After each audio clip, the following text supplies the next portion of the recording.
في مجال السمع وصلت إلى حاجز 5 دقائق.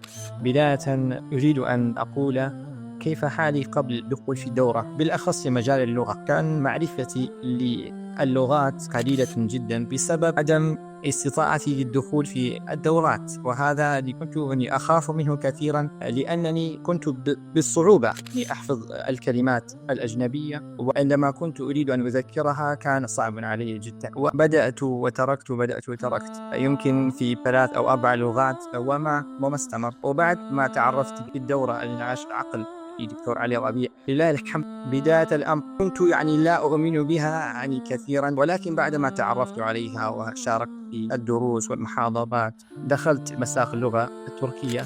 أقول لهم جربوا قبل أن تحكموا عليه، لأن الإنسان طبيعته له عداوة مع الأشياء الذي يجهل عنه.